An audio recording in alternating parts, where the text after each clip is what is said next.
પ્રથમ કાવ્ય વેદામૃતમનું video lecture તમે બરાબર જોયું હશે અને એમના જે કંઈ શ્લોકોનું ભાષાંતર છે અને સ્વાધ્યાયના પ્રશ્નના જવાબો પણ તમે સરસ રીતે તૈયાર કરી લીધા હશે. તો આજે આપણે ગદ્ય વિભાગનો પ્રથમ પાઠ છે જેનું નામ છે દ ઇતિ. એનો અર્થ થાય છે દ એમ. અને આ પાઠ લેવામાં આવેલો છે બૃહદારણ્યક ઉપનિષદમાંથી. હવે પાઠનું શીર્ષક પછી સમજીએ. પહેલા ઉપનિષદ શબ્દને સમજવાનો પ્રયત્ન કરીએ. તો આપણે પ્રથમ કાવ્ય જ્યારે ભણ્યા ને ત્યારે એ કાવ્ય વેદમાંથી લીધેલું હતું અને ત્યારે આપણે વેદ અને વૈદિક સાહિત્યનો થોડોક સ્પર્શ કરેલો. તો આ ઉપનિષદ શબ્દ છે એ વૈદિક સાહિત્યનો એક ભાગ જ છે. આના અન્ય પણ નામો બતાવવામાં આવે છે, જેમ કે ઉપનિષદ કહેવામાં આવે, એને વેદાંત પણ કહેવામાં આવે છે. તો ઉપનિષદ વૈદિક સાહિત્યનો એક ભાગ છે અને એની સંધિ કરીએ ને તો આ પ્રમાણે થશે. જુઓ અહીંયા ઉપ પ્લસ ની પ્લસ સદ. એક ખાસ ધ્યાન રાખજો, જે ઉપનિષદમાં આ સ હતો એ આ પ્રકારે થઈ જશે. એટલે લખવામાં ખાસ આ તમને પરીક્ષામાં પણ પૂછાઈ શકે, ઉપનિષદ શબ્દની સંધિ સમજાવો. તો આ પ્રમાણે ઉપનિષદ શબ્દની સંધિ કરશું. ઉપ પ્લસ ની પ્લસ સદ. એનો અર્થ એવો થાય છે ઉપ એટલે પાસે, ની એટલે નિષ્ઠાપૂર્વક, સદ એટલે બેસવું. અર્થાત ઉપ એટલે પાસે. કોની પાસે? આ ઉપનિષદ સાહિત્ય છે ને જૂની ગુરુ શિષ્યની પરંપરામાંથી ઉત્પન્ન થયેલું છે. શિષ્ય ગુરુની અંતે નિકટે બેસી અને જે કંઈ જ્ઞાન વિજ્ઞાનનું બોધ મેળવતો ત્યાંથી ઉપનિષદ સાહિત્ય અસ્તિત્વમાં આવ્યું છે. તો ઉપ એટલે પાસે એટલે ગુરુની પાસે, ની એટલે નિષ્ઠાપૂર્વક અથવા તો નિશ્ચયપૂર્વક, સદ એટલે બેસીને પ્રાપ્ત કરવામાં આવતું જ્ઞાન. બીજું એવું પણ કહેવાય છે, વૈદિક સાહિત્યને એકદમ સરળ રીતે જો સમજવું હોય તો આપણે ઉપનિષદ સાહિત્ય વાંચવું પડે. એટલે વેદો થોડીક હાર્ડ ભાષામાં લખાયેલા છે, પણ એને એકદમ સરળતમ બનાવી અને ક્યાંક સંવાદ રૂપે, ક્યાંક વાર્તાઓ સ્વરૂપે પણ જ્યાં રજૂ કરવામાં આવે છે એને ઉપનિષદ સાહિત્ય કહેવામાં આવે છે. હવે એની સંખ્યાની બાબતમાં ઘણા બધા મતમતાંતરો છે. કોઈ એમ કહે છે કે ઉપનિષદોની સંખ્યા 10 છે, કોઈ એમ કહે છે કે 11 છે. એક તો એવી પણ માન્યતા છે કે ઉપનિષદો 108 છે. આપણે સંખ્યાના નાદમાં નહીં પડીએ, પણ અત્યારે માત્ર આપણો જે આ પાઠ છે એ ખાસ યાદ રાખજો. આવું પણ પૂછાઈ શકે, દ ઇતિ પાઠ ક્યાંથી લેવામાં આવેલો છે? તો બૃહદારણ્યક ઉપનિષદમાંથી લેવામાં આવેલો છે. આ ખાસ ધ્યાનમાં રાખશો. હવે જોજો, શીર્ષક થોડુંક આ વિચિત્ર, દ ઇતિ એટલે દ એમ એવું લાગે આપણે. હવે જોજો ખાસ આ પાઠમાં શેનું વર્ણન છે? અતિશય બોધ પ્રધાન ઉપનિષદનો પાઠ છે. તો વર્ણન કંઈક એવું આવશે, પ્રજાપતિ. હવે યાદ કરજો, પ્રજાપતિ એટલે બ્રહ્મ. આપણે જ્યારે પેલું કાવ્ય ભણ્યા પદ્ય વિભાગનું વેદામૃતમ, તો એની અંદર જ પહેલો જ મંત્ર બ્રહ્મને નમસ્કાર કરવાનો હતો. જ્યેષ્ઠ બ્રહ્મને અમારા નમસ્કાર.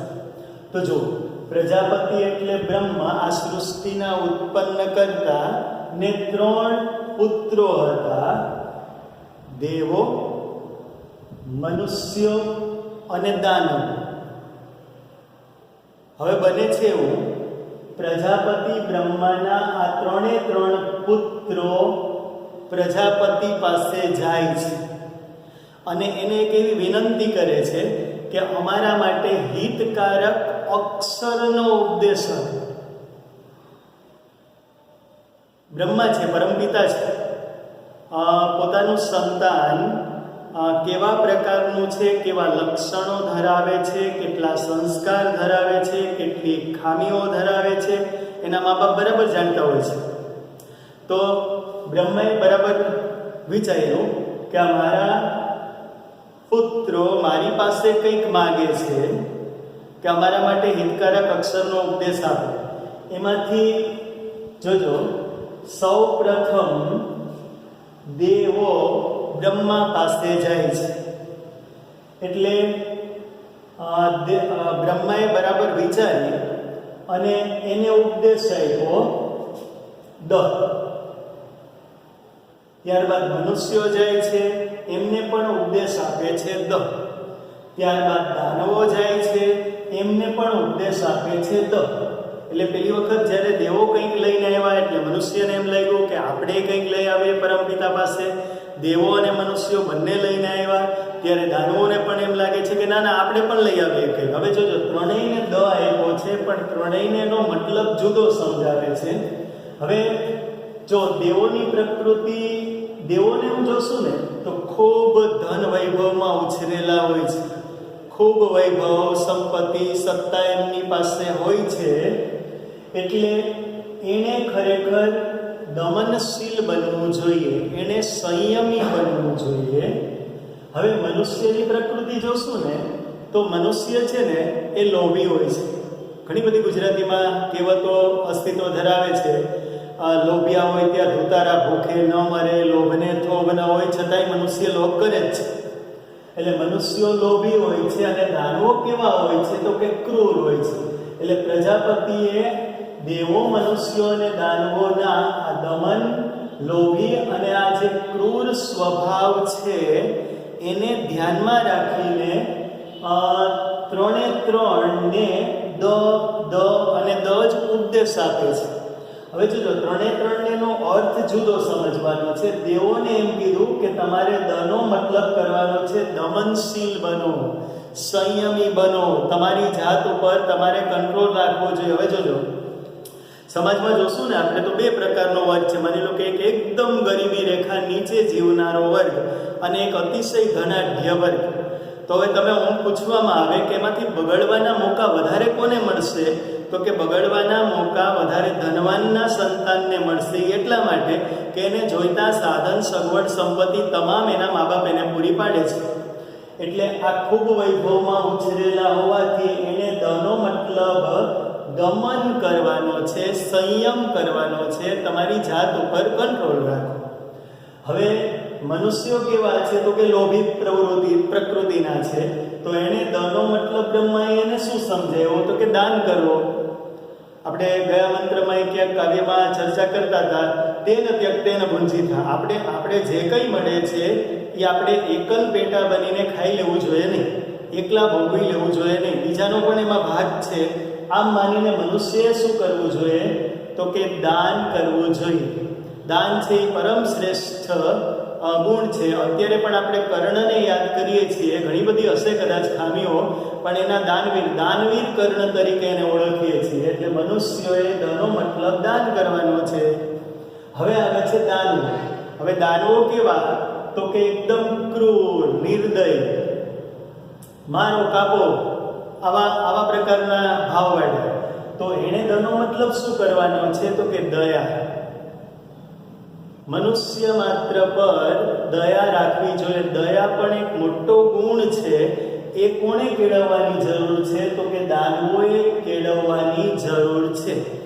આમ પ્રજાપતિના જે ત્રણે ત્રણ પુત્રો, અને આમ જોશું ને આપણે તો કોઈ પણ જન્મે, માની લો કે ક્યાંય કોઈ બાળક જન્મે છે તો એવું તમે ક્યારેય સાંભળ્યું કે ફલાણાના ઘરે રાક્ષસ જન્મો, ફલાણાના ઘરે ગુંડો જન્મો, અથવા એવું તમે સાંભળ્યું કે ફલાણી વ્યક્તિને ત્યાં સંત જન્મો, મહાપુરુષ જન્મો.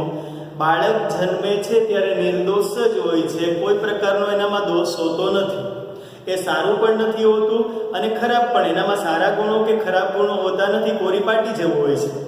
પરંતુ જ્યારે આગળ જતા એનો ઉછેર કેવી રીતે થાય છે, કર્ણ એક જગ્યાએ બોલે છે મહાભારતમાં, દેવાયતમ કુલે જન્મ મદાયતન તો પૌરુષમ. કેવા કુળમાં જન્મ મળવો નહીં મારા હાથની વાત નથી, પણ પૌરુષ પરાક્રમ મારા હાથની વાત છે.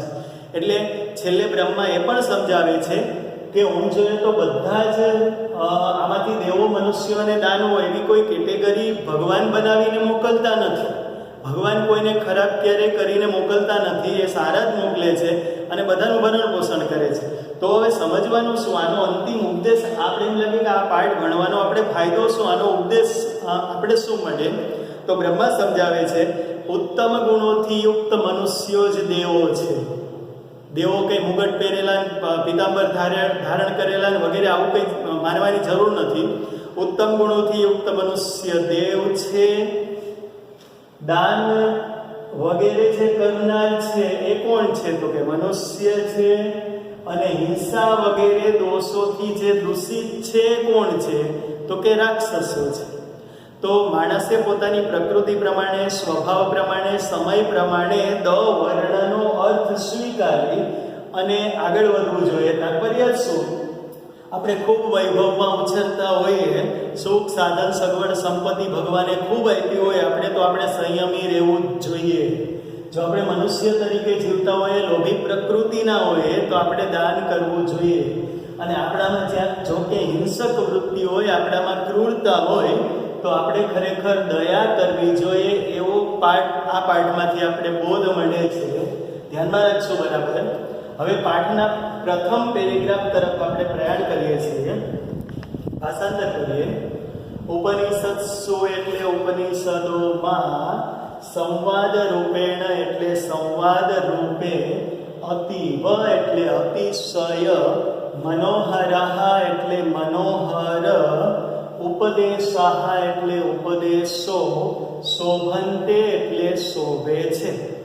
અત્ર એટલે એમાં, બૃહદારણ્યકોપનિષદ એટલે બૃહદારણ્યક ઉપનિષદના, પંચમાધ્યાયસ્ય એટલે પાંચમા અધ્યાયના, દ્વિતીય બ્રાહ્મણે એટલે બીજા બ્રાહ્મણમાં, સ્વપુત્રાન પ્રતિ એટલે પોતાના પુત્રો પ્રત્યેનો, પ્રજાપતે એટલે પ્રજાપતિનો, યહ ઉપદેશ એટલે જે ઉપદેશ, ઉપલભ્યતે એટલે પ્રાપ્ત થાય છે, સહ એટલે તે, અત્ર એટલે અહીં, પ્રસ્તુયતે એટલે પ્રસ્તુત છે.